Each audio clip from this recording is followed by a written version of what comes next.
نداء الحق صوت قد شجاني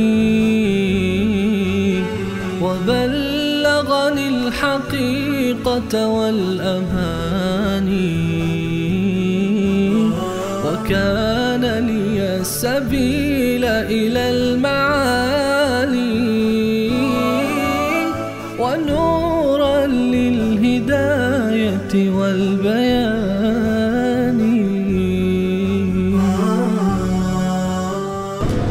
أعوذ بالله من الشيطان الرجيم.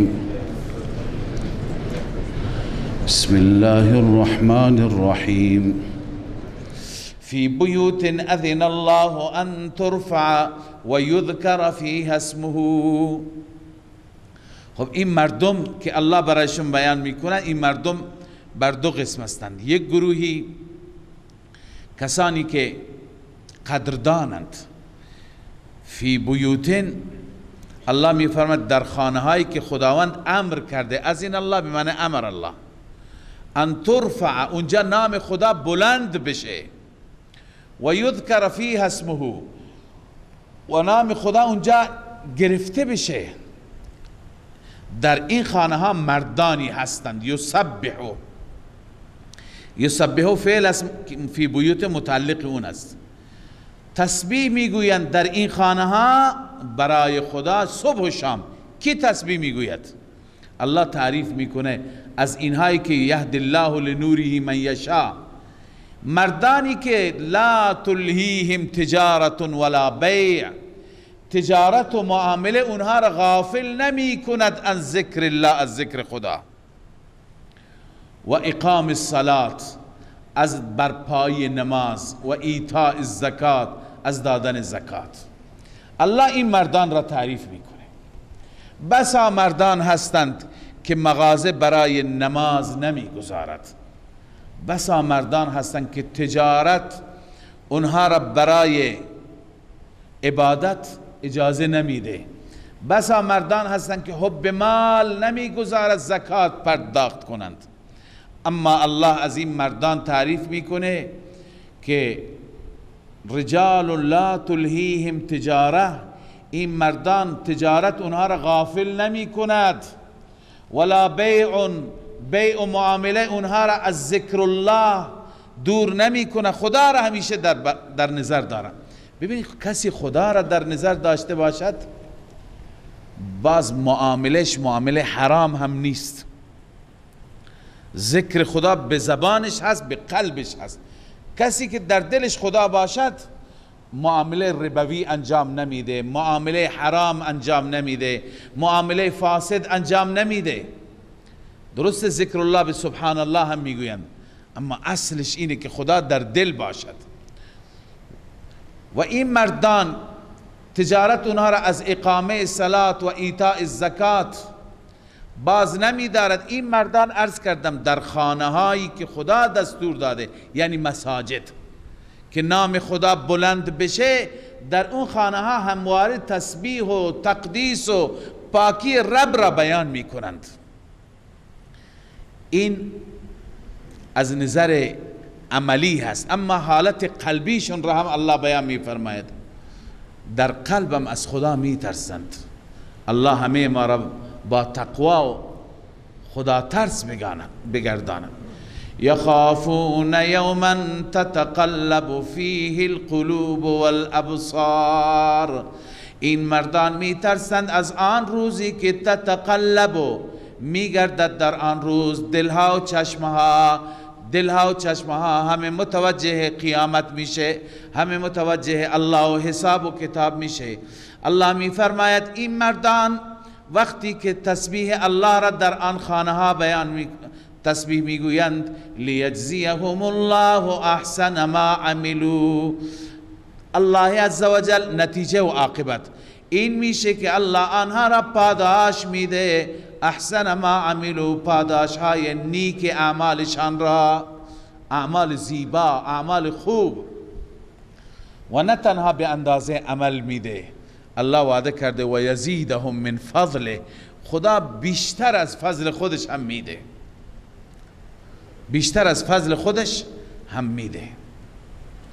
این در آخرت است. در دنیا هم اگر کسی مشغول نماز بشه، مشغول دین بشه، تجارتش خراب نمیشه، وعده الله هست.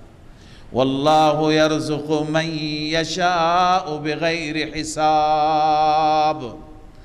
الله رزق میده هر کسی را که بخواهد بدون حساب، بدون حساب، بی شمار، به کثرت الله میده.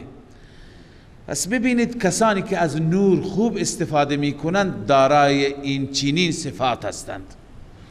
اما گروه دوم که از نور محرومند، از ایمان محروم هستند، اونها کفارن. الله تعالی درباره اونها بیان میفرماید. خب این کفار به جهنم میرن در حالی که این کفار عمل نیک انجام دادن. بسیاری از کفار هستند خدمت میکنن، نو دوستند، بشر دوستند، به یتیم، به بیوه رسیدگی میکنن، دلش میسوزد. الله تعالی مثال اعمال اونها را بیان میفرماید. والذین کفروا اعمالهم، کسانی که کفر کردند اعمال صالحه اونها کسراب، مثل سراب هست. سراب میدونید فارسی هم سراب میگه.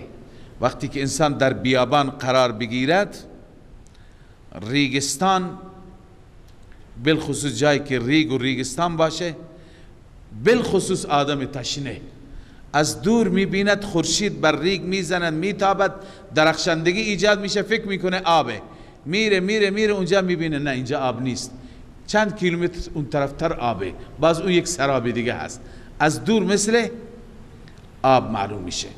الله میفرماید این کفار اعمالشون مثل سراب است، از دور خوبند، میدرخشند، اما از نزدیک خبری نیست.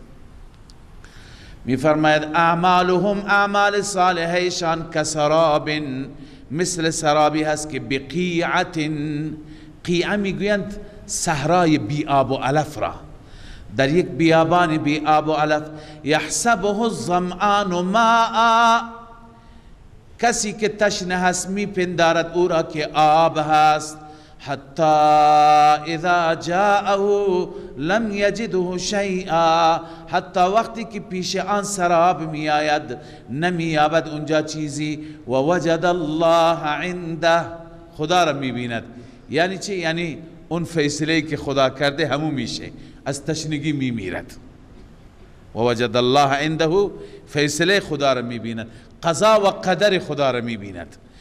بعضی مردم همینطور از تشنگی جان دادن، رفتن دنبال سراب، دنبال بظاهر آب، اما اونجا رفتند آخر از تشنگی تلف شدن. فوفاه حسابه، الله حسابش را کامل میده. والله سریع الحساب، خداوند زود حساب گیرنده است. یا مثال دیگر برای کافر، او کظلمات فی بحر، یا مثال این مثل تاریکی هایی هست که در دریاست. چه دریایی؟ دریایی که لجی، لجی میگه عمیق، بعضی جا عمق آب کمه، 5 متر 10 متر، بعضی جا 1000 متر دریا، لذا اونجایی که خیلی عمیق است. یغشاه موج من فوقه موج من فوقه سحاب، چون اینجا گفت کظلمات، چند تا تاریکی. خب اینجا چند تا تاریکی باید ثابت کنیم. یک تاریکی همون عمق آب است، اون خودش تاریکی می آفریند. تاریکی دیگر که بر این آب موج می زند، وقتی که آب موج بشه آبها روی هم دیگه تاریک تر میشه. تاریکی دیگه اینه که بر این دریا ابری هم سایه بندازد. خب ابر سبب میشه که تاریکی چی بشه؟ بیشتر بشه. لذا یعنی اعمال کفار چنان تاریک است. ظلمات او كظلمات في بحر، یا اعمال کفار مثل تاریکی هایی است که در دریای عمیقی هست. یغشاه موج، او را می پوشد موجی، من فوقه موج، از بالایش موج دیگه، من فوقه سحاب، از بالایش ابر. ظلمات بعضها فوق بعض، تاریکی هایی هستند که بعضی بر بعضی هستند. چنان تاریک است که اذا اخرج یده لم یکد یراها، هرگاه بخواهد دستش را ببیند، دستش را بیرون کند، حتی دستش را نمی بیند، چنان تاریک است. یعنی این کافر در دنیا چنان در تاریکی به سر میبرد، هیچ نوری نمی بیند، یعنی هرگز هدایت نمیشه. و من لم یجعل الله له نورا فما له من نور، هر کسی که خدا برش نوری قرار نده، برای اون انسان نور هم نخواهد بود. اون انسان در ظلمت و در تاریکی و در ظلمت کده های کفر و شرک میماند. الم تر ان الله یسبح له من فی السماوات والارض. از اینجا ما بعضی از دلایل توحید را، دلایل عقلی را که در این سوره هستند، قبلا عرض کردیم که در این سوره ما این خواندیم که داعی توحید به خاطر همین توحید به حریمش حمله میشه، تهمت زده میشه. الان اصل مسئله توحید است. حتی که خاندان رسول الله ضربه دید و متهم شد به خاطر این مسئله بود. مشرکان دیگه عداوت شخصی با رسول الله نداشتند، منافقان هاکذا. پس الله تعالی اکنون اون توحید را که اصل مسئله هست مطرح می فرماید. الله می فرماید الم تر ان الله یسبح له من فی السماوات والارض. آیا نمی بینی که همانا برای الله تسبیح می گوید هر آن کسی که در آسمان ها و زمین است. هر من به معنی ماست، یعنی هر آن چیزی که تمام آنهایی که در آسمان ها و زمین هستند. و الطیر صافات، و این پرنده که پرهایش را پهن کرده، باز کرده، اینا همه تسبیح خدا میگویند. کل قد علم صلاته و تسبیحه، هر یک از اینها نمازش را هم میداند، تسبیحش را هم میداند. والله علیم بما یفعلون، الله میداند به آنچه که آنها انجام میدهند. ببینید تسبیح مخلوقات چطوره. ما در جای دیگه میخوانیم و این من شیء الا یسبح بحمده ولکن لا تفقهون تسبیحهم. هیچ چیزی نیست که تسبیح خدا نگوید، اما شما تسبیحشون را نمیفهمید. تسبیحاتش را ما نمیشنویم. درخت تسبیح میگه، سنگ تسبیح میگه، کوه تسبیح میگه، زمین، آسمان، خورشید، هر یکی عبادتی دارد، ما نمیفهمیم. امکان داره که تسبیحشان تسبیح قولی هم باشه، چون از بعضی از احادیث ثابت هست. بعضی از همین جمادات در زمان رسول الله ثابت است که بعضی از این جمادات شعور داشتند، حتی تسبیح به زبان می گفتند. در یک روایتی داریم که یه روزی ابو جهل به پیغمبر گفت که اگر تو دانستی که در دستان من چی هست، در دستانش چند تا سنگریزه بود، سنگ کوچک بود، گفت اگر دانستی که در دستان من چی هست من قبول میکنم، تو پیغمبری بهت ایمان میآورم. هست که اون پیغمبر خدا صلی الله علیه وسلم گفت که اگر من گفتم نه، اگر همون چی که در دستان تو هست اون اگر به رسالت من گواهی داد ایمان میآوری. گفت اون وقت که مسلمه. گفت دستت را باز کن. دست را باز کرد. سنگریزه ها در یک روایتی است در دست رسول الله بودند. سنگریزه ها خواندن لا اله الا الله محمد رسول الله. ابو جهل گفت عجب جادوگر بزرگی، وقتی که ایمان مقدرش نباشد. یا در روایت بخاری داریم که یک تنه درخت خرما بود، استوانه حنانه الان که شما برید در مسجد النبی میبینید، تنه درخت خرما بود. رسول اکرم صلی الله علیه وسلم هر وقت میخواست خطبه بده در اوائل بر او می نشست، بر همون درخت خرما که از چند سال بود اونجا تنهش افتاده بود، روی اون می نشست، به عنوان صندلی مقداری بلند بود و برای صحابه خطبه می گفت، موعظه می کرد. آخر یک صحابی بود، نجاری بود، در بعضی روایت هست یک زنی بود غلام نجاری داشت. اون گفت یا رسول الله من برای شما صندلی منبری درست می کنم که بر او بشینید. آن حضرت صلی الله علیه و سلم پذیرفتند. منبری درست کرد که 3 پله داشت. آن حضرت از این پله ها بالا رفت، بالاترین پله بالا نشست که همه صحابه را ببیند. در اولین روزی که رسول الله صلی الله علیه و سلم بر اون منبر رفت، این درخت خرما، تنه خرما شروع کرد به کچ کچ، به اصطلاح صدای از او خارج شد که حتی صحابه شنیدند که این درخت صدای عجیبی دارد. آن حضرت صلی الله علیه و سلم متوجه شد، از روی منبر آمد پایین، این نخل خرما را بغل گرفت و بعداً آن حضرت صلی الله علیه و سلم به صحابه تفهیم کرد. اینه میخواستم بگم که اینها جمادات هم شعور دارند.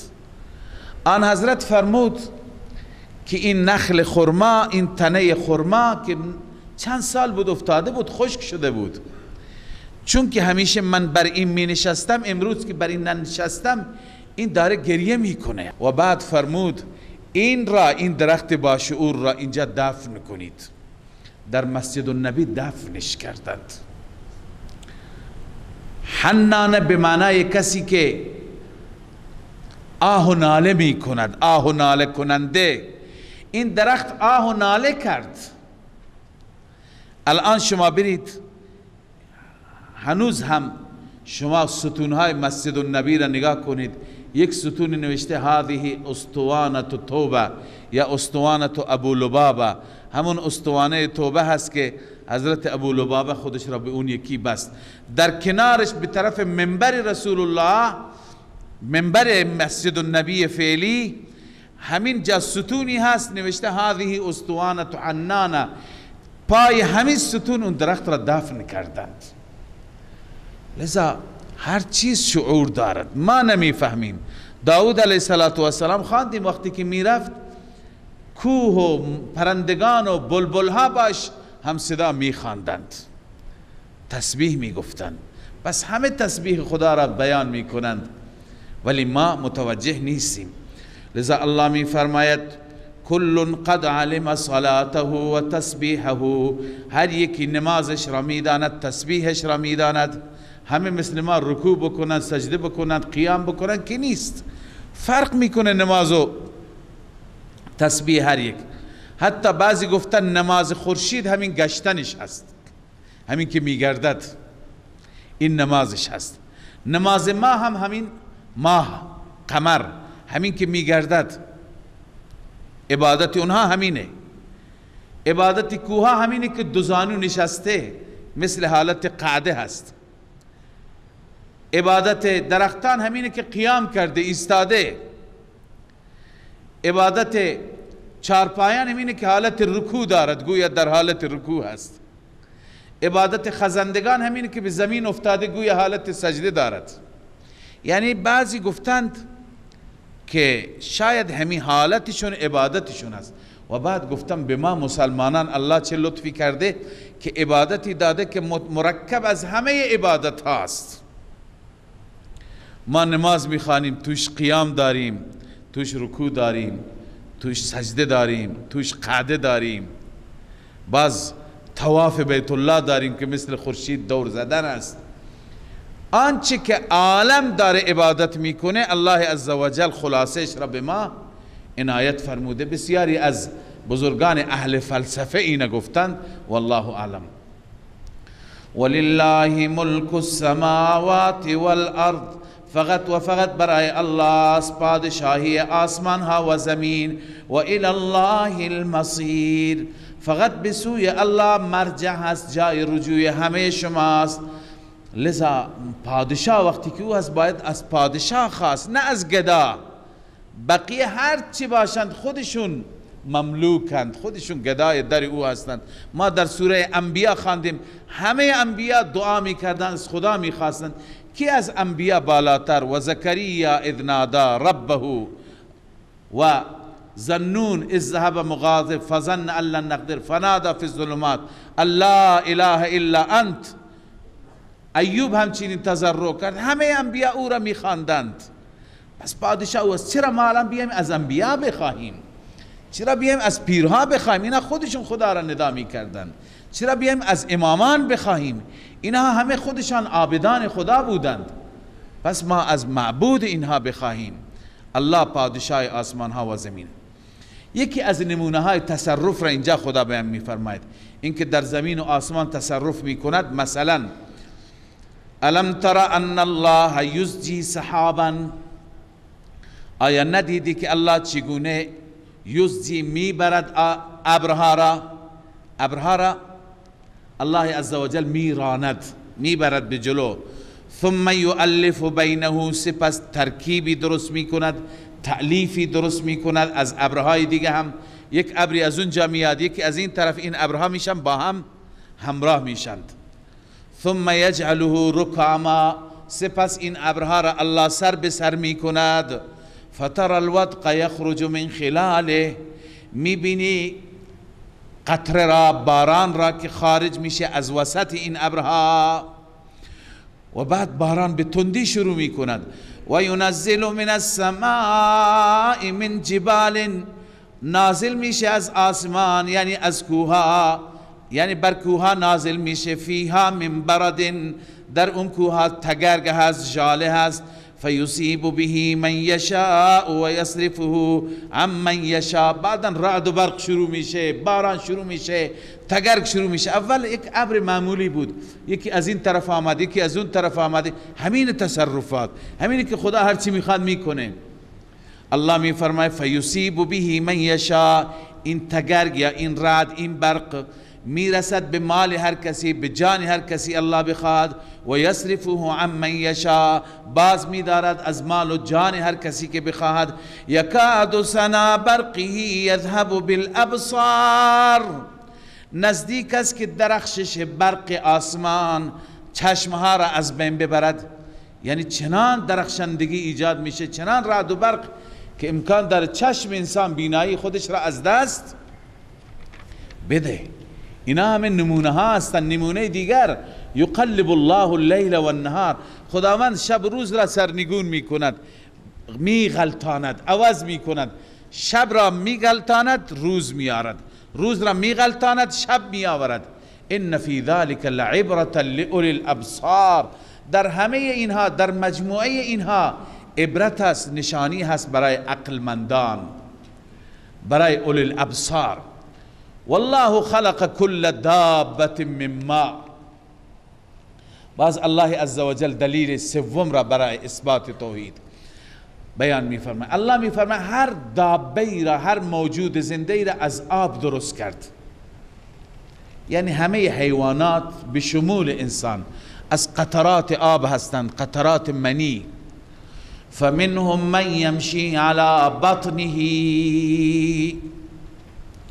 بعضی ها اونهایی هستند که بر شکم راه می روند. و منهم من یمشی علی رجلین، بعضی ها هستند که بر دو پا می روند مثل انسان. و عرض کنم که طیور، مرغها. و منهم من یمشی علی اربع، بعضی آن هستند که بر چار پا می روند. الله به هر صورتی که خواسته. یخلق الله ما یشاء، الله هر چی بخواد پیدا می کند. چنین عجوبه های گاهی انسان می بینه تا حالا ندیده. تو این جنگل ها هستند، تو کشورهای دیگه، تو افریقا، حیوانات عجیبی. لذا الله هر چی که میخواد درست می. ان الله علی کل شیء قدیر، الله بر هر چیز تواناست، بر هر چیز قادر است. لقد انزلنا آیات مبینات، باز یادآوری میکنه این آیات روشن را ما نازل کردیم که شما هدایت بشید، لذا بیایید هدایت را، دین را از این آیات بگیرید. والله یهدی من یشاء الی صراط مستقیم، الله هدایت میکند هر کسی را که بخواهد به صراط مستقیم، به راه راست. حال الله عزوجل زجر و توبیخ بر کفار بیان میفرماید که بظاهر میگن ما اطاعت پیغمبر میکنیم، بعدا به سوی کفر میروند. و یقولون آمنا بالله و بالرسول و اطعنا، میگویند ما ایمان آوردیم به الله و به رسول و اطاعت کردیم از ته دل. ثم یتولا فریق منهم من بعد ذلك، سپس پشت میدهد، اعراض میکند گروهی از آنها بعد از این ادعا. و ما اولئک بالمؤمنین، اینها مؤمن نیستند، اینها مسلمان نیستند. نمونه تولی، نمونه اعراض. و اذا دعوا الى الله و رسوله، هرگاه فرا خوانده بشوند به سوی الله و رسول خدا، لیحکم بینهم، تاکه فیصله بکند، داوری بکند بینشان. اذا فریق منهم معرضون، یک گروهی اعراض میکنه، خدا کنه که ما از اینها نباشیم. اینجا صفات منافقین بیان شده، یعنی زمانی پیش خدا و رسول می آیند، زمانی برای داوری پیش رسول الله آیند که بدانند که به نفعشون فیصله میشه، اگر بدانند که به ضررشون فیصله میشه نمیاد. خیلی از ما هم هستیم اول از درباره شریعت میپرسیم، سوال میکنیم که اگر ما به شریعت بیاییم ملامت نمیشیم؟ اگر بدونه که ملامت میشه به شر نمیاد. میگه کت خدا منشی میکنیم، عرفی میکنیم، اونجا سعی میکنه که با چند تا بازاری یا معتمد بسازه یا به نوعی برطرف فشار بیاره و مغلوبش کنه. اما اگر بدونه که حق با او هست میاد. این صفت نفاق است، صفت خوبی نیست. اما خب بعضیا جلوتر میان میپرسن که اگر ما میدونیم ما ملامتیم اصلا نمیاییم. خب این خوبه، همونجا نوعی حقش را میدیم. ولی اگر به این خاطر انسان بررسی بکنه که اگر من از نظر شرعی دستم بنده میام، اگر نه من از یک طریقی ده، بعضی میگه اگر ما از شریعت جواب نمیگیریم ما میریم دادگاه، از طریق دادگاه میگیریم. این درست نیست. شما مسلمانید، پایبند شرع هستید. لذا الله اینها را میگه اذا دعوا الى الله و رسوله، هرگاه فرا خوانده میشوند به سوی فیصله خدا و رسول، لیحکم بینهم، تاکه قضاوت کند، داوری کند بینشان. اذا فریق منهم معرضون، در این وقت یک گروهی اعراض میکنند، پشت میدن. و این یکن لهم الحق، اگر حق برای اونها باشد، یأتوا الیه مذعنین، میایم به سوی پیغمبر، مذعنین یعنی مسرعین، دوان زود میاد. لذا الله میفرماید این آدم چیشه؟ افی قلوبهم مرض، آیا در دلشان مرض هم؟ منظور از مرض شک، نفاق. ام ارتابو، یا شک دارند. ام یخافون ان یحیف الله علیهم و رسوله، یا میترسن که خدا و رسول بر اینها ظلم میکند. چرا اول به شریعت نمیاد، بعد از اینکه میپرسد میاد؟ چرا ابتدا برای داوری پیش رسول الله نمیاد؟ بل اولئک هم الظالمون، اصل صحیح و درست اینه که اینها ظالمند، اینها بر خود ظلم میکنند و اینها در واقع از خدا و رسول اطاعت نمی کنند. انما کان قول المؤمنین، اما قول مؤمنین را، مؤمنین ببینید صفاتشون چی هست، این صفات را داشته باشیم. انما کان قول المؤمنین، جز این نیست که قول مؤمنان این گونه هست که اذا دعوا الی الله و رسوله، هرگاه فراخوانده می شوند به سوی الله و رسول، لیحکم بینهم، تاکه الله و رسول داوری بکند، ان یقولوا سمعنا و اطعنا، میگویند ما میشنویم و اطاعت میکنیم، گوش میکنیم، علی السمع و الطاعه، گوش میکنیم و اطاعت میکنیم. بعضی مردم واقعا مؤمنن، میگن بیا شریعت، میگه سر و جانم فدای شریعت، با چه کلماتی استقبال میکند. یعنی بعضی مردم میگن که شریعت که دستور داد جان ما رو بگیره، هم ما آماده ایم، تمام زندگی من بگیره. قطعا الله از این کلمات خوش میشه. یعنی شما از ته دل داری میگه من آمدم به شریعت، اگه شریعت تمام زندگی رو از من بگیره میدم. الله میگه این بنده چقدر تسلیمه، چقدر مؤمنه، چقدر به قانون من اعتماد داره. این کمال ایمان است.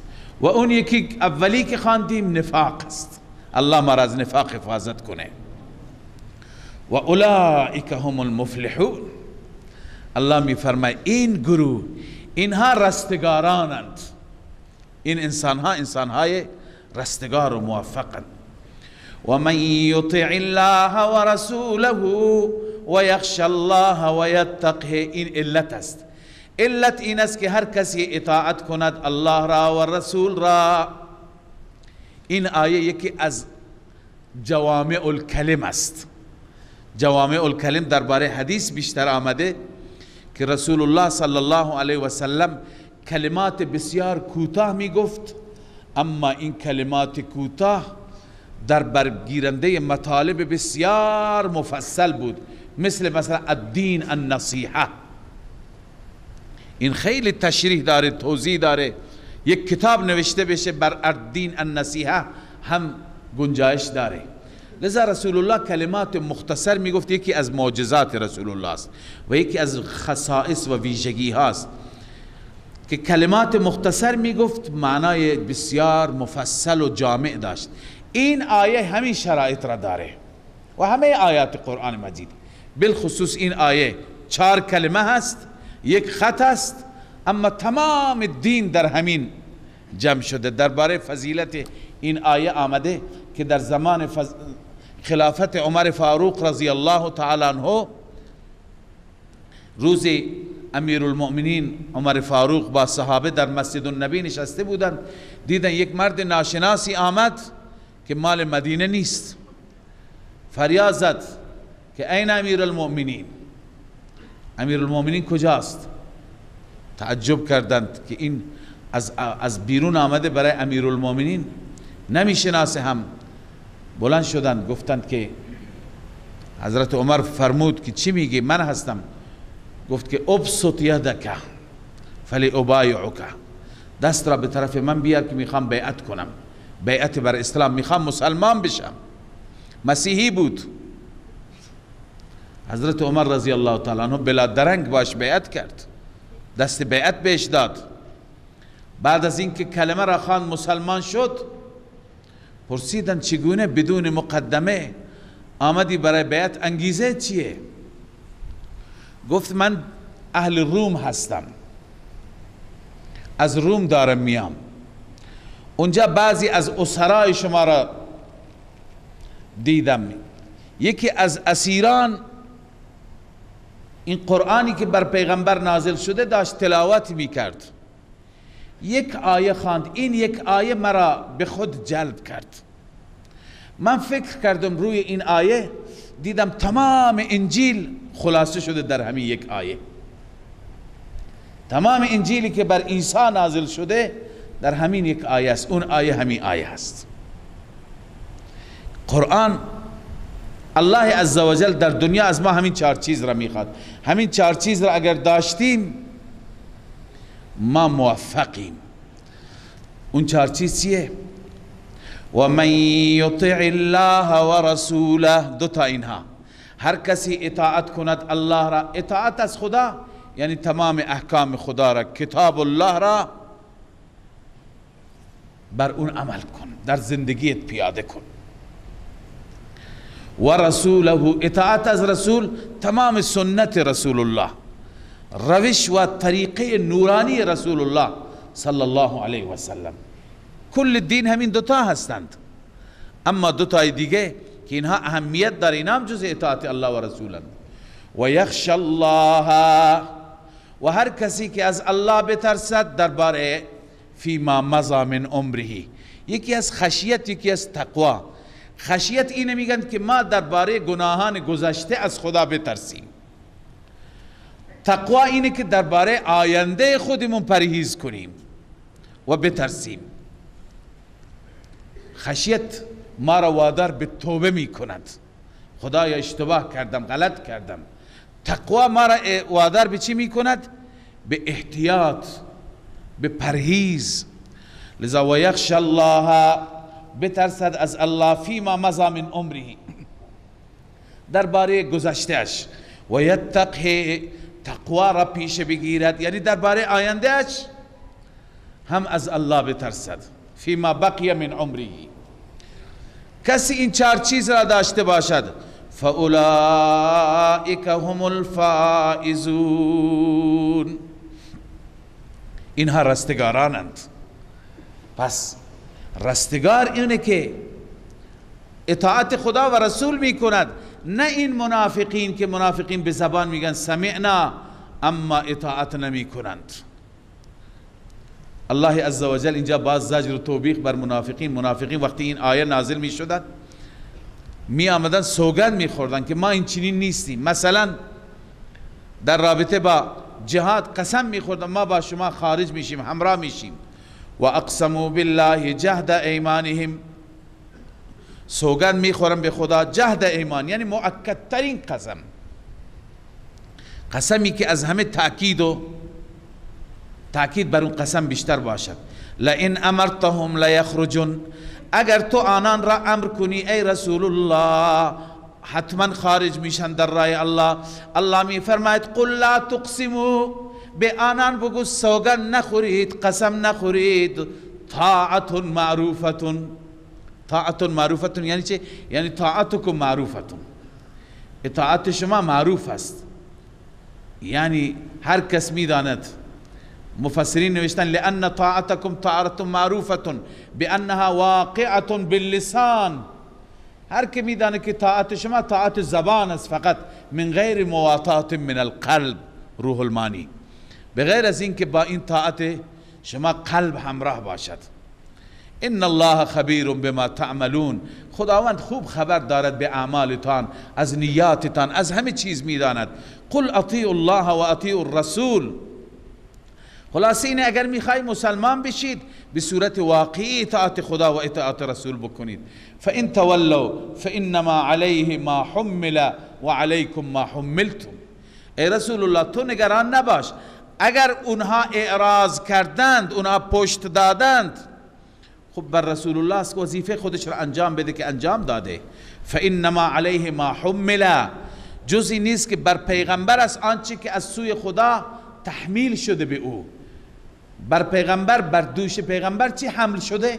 تبلیغ. پایین حمله بنویسید یعنی تبلیغ. بر پیغمبر است تبلیغ. و علیکم ما حملتم، بر شماست اون چیزی که شما حمل شدید، به شما دستور داده شده، به دوش شما گذاشته شده. یعنی چه؟ بنویسید اطاعت. یعنی بر پیغمبر تبلیغ است، بر شما اطاعت است. و این تطیعوه تهتدوا، اگر او را اطاعت کنید هدایت میشید. اما اگر نکردید خودتون ضرر میکنید. پیغمبر ضرر نمی کند. وظیفه پیغمبر چیه؟ و ما علی الرسول الا البلاغ المبین، بر رسول ما نیست مگر رساندن آشکارا واضح، بدون پرده، شفاف مسئله را به شما برساند. اما اگر اطاعت کردید این مژده برای شما هست، بشارت دنیوی. خدای عزوجل ما را در صورت اطاعت فقط در آخرت مژده نداده، در دنیا هم مژده داده. این آیه معروف است به آیه استخلاف. من در این دقایق پایانی مختصر درباره این آیه عرض می کنم. آیه استخلاف قبلا واضح برای شما بگم که شما بفهمید منظور چیه. بسیاری از برادران ما عزیزان ما میگویند مصداق آیه استخلاف امام زمان است، مهدی موعود است. خلاصش اینه که تو این آیه الله عزوجل وعده خلافت داده، وعده داده که شما مسلمانان را من روی زمین به شرطی که این شرایط را داشته باشید، شرایط را فرموده شما را در زمین خلافت میدم، مثل پیشینیان اقوام گذشته را دادم، بنی اسرائیل را دادم، به اونها هم پادشاهی دادم هم نبوت دادم، به شما روی زمین خلافت میدم. خلافت میدم یعنی حکومت، و دین شما را غالب میکنم و خطر و ناامنی را از بین میبرم، تبدیل به امنیت میشه. 3 وعده در این آیه داده شده. خب این عزیزان میگن این وعده ها هنوز محقق نشده، این وعده ها در آخر الزمان با آمدن مهدی موعود محقق میشه. ما میگیم نه، این آیه استخلاف است، وعده الهی محقق شده. با چی محقق شده؟ با خلافت خلفاء راشدین، خلافت درخشان و نورانی خلفاء راشدین. این وعده محقق شده. عرض میکنم و انشاءالله ثابت میکنیم که چگونه محقق شده.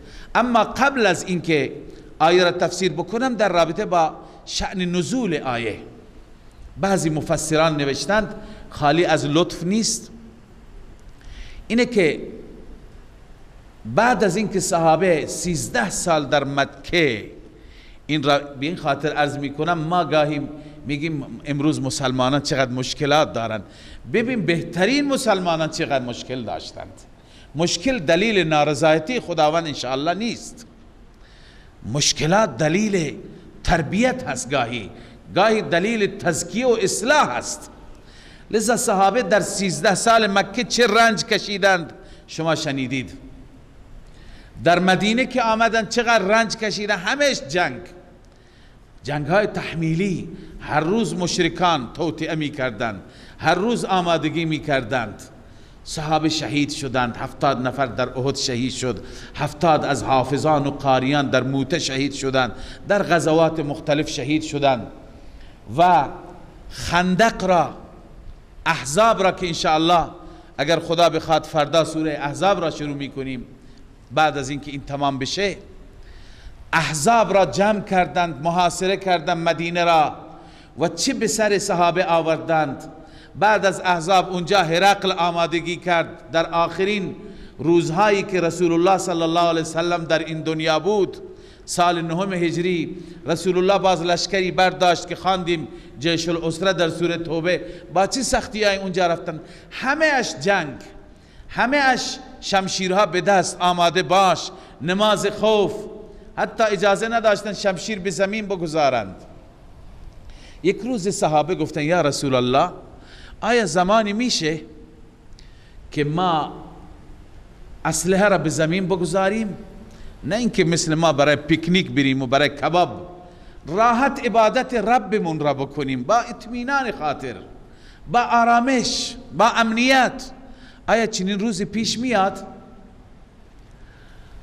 آن حضرت صلی الله علیه و سلم چیزی نفرمودند تا این آیه نازل شد. الله وعده کرد که من به شرط ایمان و عمل صالح من 3 چیز به شما میدهم. خب اون 3 چیز چی هستن؟ اول این بشارت دنیوی، دوم ان الله لا یخلف المیعاد، خداوند خلاف وعده نمی کند. وعد الله الذین آمنوا منکم وعملوا الصالحات، وعده کرده الله با آنانی که آمنوا منکم، ایمان بیاورند از شما، منکم از شما. مخاطبین قرآن کی هستند؟ مخاطبین قرآن 1400 سال پیش بودند و این وعده بعد از چندین قرن بعدا محقق میشه. یعنی چی؟ اونها را الله میفرماید منکم، یک دلیلش که صحابه هستن شما، این کلمه منکم است، نه اینکه وعده میکنن الله بندگان من در آخر الزمان میاند، نه. و عملوا الصالحات، آنانی که ایمان بیاورند از شما و عمل صالح انجام بدند لیستخلفنهم فی الارض. وعده اول استخلاف، من خلافت میدهم آنها را در زمین، فی الارض یعنی فی العرب والعجم. عرض میکنم چطور در عرب و عجم خلافت آمد. در زمین خدا، نه در حجاز، نه در جزیره العرب، در تمام سرزمین عرب و عجم من اونها را خلافت میدهم. کما استخلف الذین من قبلهم، همان گونه که خلافت داد الله کسانی را که قبل از اینها بودند. قبل از صحابه پیشینیان کیا بودند؟ انبیا بودند. مثلا حضرت داوود خلافت داشت، یا داوود انا جعلناک خلیفة فی الارض. حضرت سلیمان داشت. اونها پس اشاره به این است که خلافتی به شما میدهم که علی منهاج نبوه باشد، بر روش نبوت و بر مسلک انبیا باشد. پس این فضیلت دوم که خلافت خلفاء راشدین بر نهج نبوت است، بر روش نبوت است. وعده دوم وَلَيُمَكِّنَنَّ لَهُمْ دِينَهُمُ الَّذِي ارْتَضَى لَهُمْ، تمکین میکنم برای آنها، قدرت میدهم برای آنها دینشان را، آن دینی که ارتضى لهم، الله تمکین میدهد همان دینی را که الله برای آنها پسندیده. الله آنها را خلافت میدهد و دینشان را قوی میگرداند. این دو وعده. دین را چطور قدرت داد الله؟ این عرض میکنم. وَلَيُبَدِّلَنَّهُمْ مِنْ بَعْدِ خَوْفِهِمْ أَمْنًا. وعده سوم وَلَيُبَدِّلَنَّهُمْ، تبدیل میکنم آنها را بعد از خوفشان امن. بعد از اینکه این همه خوف و هراس و نماز خوف و محاصره احزاب و مشکلات مختلف، بعد از اون امن میاد. آیا این وعده محقق شد که خوف اونها داشتن امن بعد از 2000 سال بیاد؟ خب نیست، درست نیست. این همونهایی که خوف داشتند بعد از خوف اونها امنیت الله میاره. یعبدوننی لا یشرکون، این صفات بعدی را میخوانیم. اما اینجا میخواستم عرض کنم که چگونه خدای عزوجل این وعده را محقق کرد. اینجا جای بیان کردن تاریخ نیست، اما شمه از فتوحات را عرض می کنم، بخش کوچکی از فتوحات را که این وعده آغازش از پایان عمر رسول الله صلی الله علیه و سلم شروع شد. آخرین روزهایی که رسول اکرم صلی الله علیه و سلم حیات داشتند، بخشهای مختلفی از جزیره العرب فتح شد و تا یمن گسترش یافت این سیطره اسلام و مسلمین. اما بعد از رسول الله صلی الله علیه وسلم این وعده چگونه محقق شد؟ فتوحات صدیقی را ببینید. حضرت ابوبکر صدیق رضی الله تعالی عنه بعد از رسول الله عراق فتح شد. عراق اون زمان فارسی زبان بودند، عجم بودند، بعدا تبدیل به عربی شد. شام، اهل شام عجم بودند، عرب نبودند، همه مسیحی بودند، بعدا اینها تبدیل به عربی شدند. لذا عراق فتح شد، بخشهایی از شام فتح شد. لشکر مسیلمه کذاب شکست خورد. بعد حیره و انبار و دومت الجندل، اینها بلادی هستند که اینها همه در زمان حضرت ابوبکر صدیق که مدت کوتاهی بود، 2 سال بود، 2 سال و چند ماه بود، فتح شد. بعد از آن در زمان عمر فاروق رضی الله تعالی عنه، این شیرمرد تاریخ، فتوحات عمری را وقتی که نگاه میکنیم، ادامه بلادی که حضرت ابوبکر صدیق رضی الله تعالی عنه فتح کردن، بلادی مثل بلاد عجم در ایران رام هرمز، همدان، ری، جرجان، گرگان، آذربایجان، کرمان، سجستان، مکران و همچنین مدائن، قادسیه، نهاوند، اینا همه در بلاد فارس بودند. ایران بزرگ اون روز.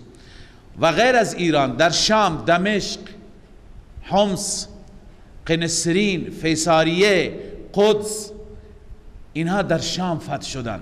در مصر خودش فتح شد، لیبی فتح شد، نابلس فتح شد و اسکندریه، طرابلس و بخش بزرگی از عراق که مانده بود، اینها تمام در زمان امیر المؤمنین عمر فاروق رضی الله تعالی عنه فتح شدند.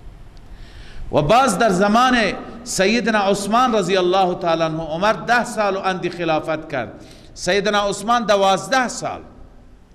فتوحات عثمانی سبحان الله در مشرق زمین فراتر رفت از ایران. تبرستان، توس هنوز فتح نشده بود، توس، نسع، سرخس، قهستان که تقریبا قهستان بلاد بیرجند هستند، کابل، هرات، بادغیس، جوزجان، تخارستان، فاریاب، مرو، اینها در این بلاد شرق فتوحات حضرت عثمان بود. و در شام بعضی بلاد که مانده بودند و قبرس، فلسطین و بخشی از بلاد مصر هم مانده بود و همچنین آفریقا، اینها در زمان سیدنا عثمان رضی الله تعالی عنه فتح شدند. پس الله چنان قدرت داد تمام زمین، بر تمام زمین پرچم اسلام برافراشته شد و چنان امنیتی حاکم شد که یک زن تک و تنها از دورترین نقطه به دورترین نقطه می رفت، با هر چه وسایل ارزشی داشت هیچ کس جرأت نمی کرد چپ بهش نگاه بکند. لذا این هست مصداق استخلاف، مصداق امنیت، مصداق قدرت دین و شکوه و عظمت دین. اما متاسفانه جلوی این شکوه گرفته شد با ناسپاسی. خدا هم اینجا گفته و من کفر بعد ذلك فاولئک هم الفاسقون. اگر کفران کردید، اگر ناسپاسی کردید، فاسقید، اون وقت جلوی نعمت گرفته میشه. علماء تفسیر نوشتند که ناسپاسی کردن اون فاسقانی که عثمان رضی الله تعالی عنه را شهید کردند. بعد از اون جلوی فتوحات در زمان خلفاء راشدین گرفته شد.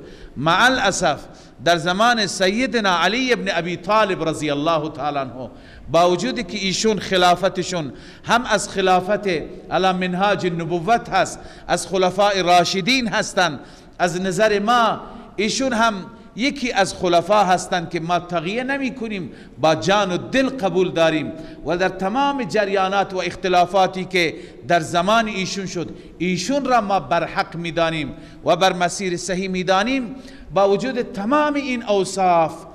اما به خاطر همین ناسپاسی هایی که بعضی یاغی ها و باغی ها کردند، جلوی فتوحات گرفته شد. در زمان 4 سال ایشون بیشتر وقت صرف شد با درگیری های داخلی و به پیش نرفت. بعد از ایشون وقتی که ایشون را شهید کردند و سیدنا حسن رضی الله تعالی عنه، ایشون را مجوسی ها شهید کردند، ایرانی های مجوسی اون روز، و سیدنا حسن رضی الله تعالی عنه با معاویه رضی الله عنه صلح کرد و قرار شد که اختلافات مسلمانان کنار گذاشته بشه و این ایثار و از خود گذشتگی بزرگ به نام سیدنا حسن ابن علی رضی الله عنهما ثبت شد. بعد از اون فتوحات به پیش رفت. معاویه بلاد مختلفی از اندلس را، قسطنطنیه را، بخشای از اروپا را سیدنا معاویه رضی الله تعالی عنه فتح کرد و فتوحات ادامه یافت در زمان بالاخره اموی ها و بعداً به اون طرف تاریخ نمیریم. تا همین جا ما بحث خلفای راشدین داریم، با بقیه کار نداریم. اما در زمان سیدنا معاویه رضی الله تعالی عنه، ایشون هم یکی از صحابه هست و ما باید صحابه را دوست داشته باشیم. لذا فتوحات به پیش رفت. پس این وعده تحقق این وعده در واقع با خلفای راشدین است. با این تفصیلی که بنده عرض کردم، عبارت تفسیر خازن را هم بخوانم.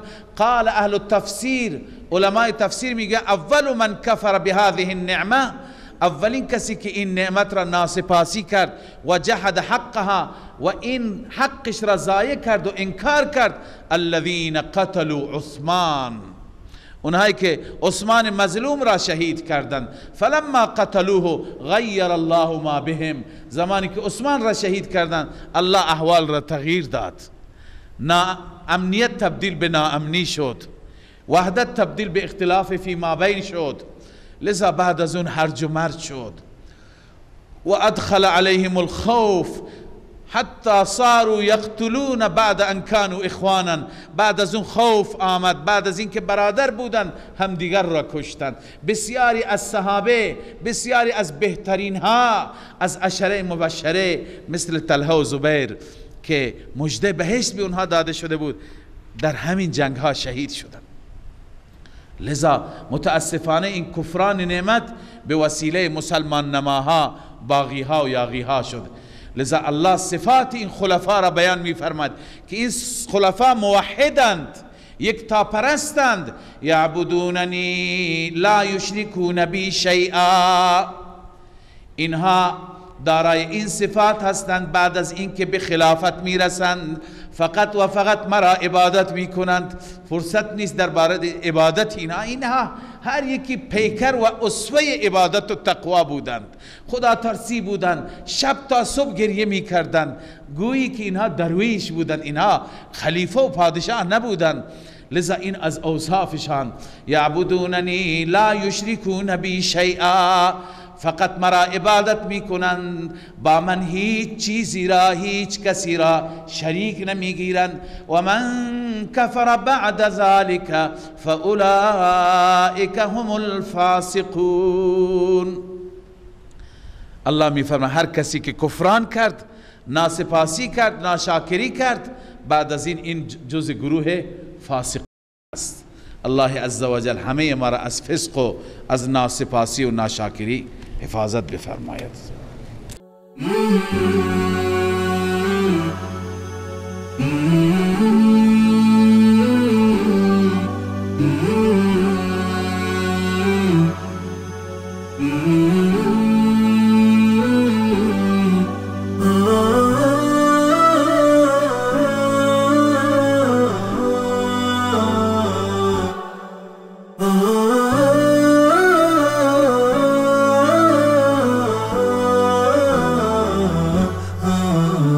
نداء الحق صوت قد شجاني